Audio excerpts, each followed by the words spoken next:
শালগাছ লাগানো সীমানা চিহ্নিতকরণ কাজের উদ্বোধন করলেন পরিবেশ উপদেষ্টা।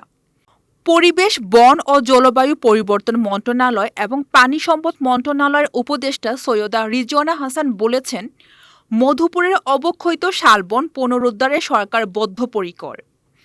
এইবার ৭৫০ একর এবং আগামী ৩ বছরে ৬,৬১০ একর জায়গায় শালবন রোপণ করব। শালের পাশাপাশি সহযোগী বৃক্ষরোপণ চলছে, যাতে স্থানীয় জনগণকেও সম্পৃক্ত করা হচ্ছে।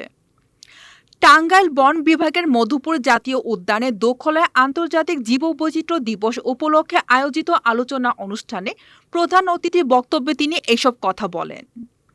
উপদেষ্টা বলেন, শালবনের সীমা চিহ্নিতকরণের কাজ চলছে এবং রাজাবাড়ী এলাকায় সীমানা পিলার স্থাপন করা হয়েছে।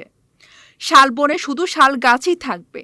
১০০টি গাছের মধ্যে ৭০টি শাল এবং ৩০টি সহযোগী গাছ থাকবে, কিন্তু কোনো বিদেশি গাছ থাকবে না।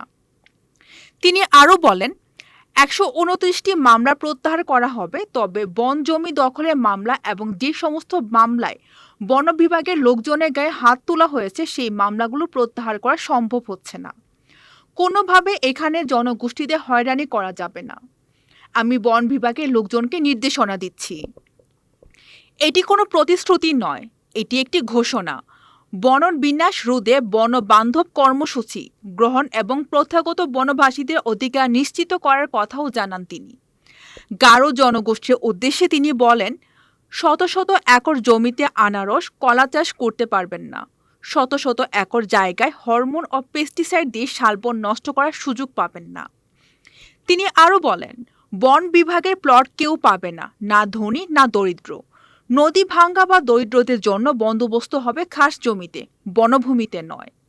আলোচনার আগে উপদেষ্টা স্থানীয় শিক্ষার্থীদের নিয়ে ১,০০০ শাল গাছের চারা রোপণের মাধ্যমে শালবন পুনঃপ্রতিষ্ঠা কার্যক্রম শুরু করেন।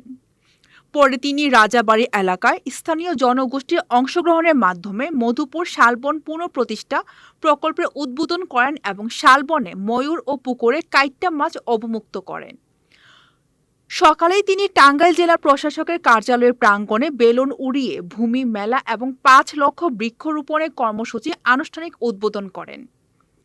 উক্ত অনুষ্ঠানে সভাপতিত্ব করেন প্রধান বন সংরক্ষক মোহাম্মদ আমির হোসেন চৌধুরী। মুখ্য আলোচক হিসেবে উপস্থিত ছিলেন আন্তর্জাতিক বন্যপ্রাণী বিশেষজ্ঞ অধ্যাপক ডক্টর মোহাম্মদ আলী রেজা খান। এছাড়াও অনুষ্ঠানে উপস্থিত ছিলেন পরিবেশ, বন ও জলবায়ু পরিবর্তন মন্ত্রণালয়ের অতিরিক্ত সচিব জনাব মোহাম্মদ নাভিদ শফিউল্লাহ, ঢাকা বিশ্ববিদ্যালয়ের প্রাণীবিজ্ঞান বিভাগের অধ্যাপক ডক্টর ফিরোজ জামান। আরও উপস্থিত ছিলেন মধুপুরের জয়েন্ট শাহী আদিবাসী পরিষদের সাবেক সভাপতি অজয় মৃ এবং সভাপতি ইউজেন নকরেক।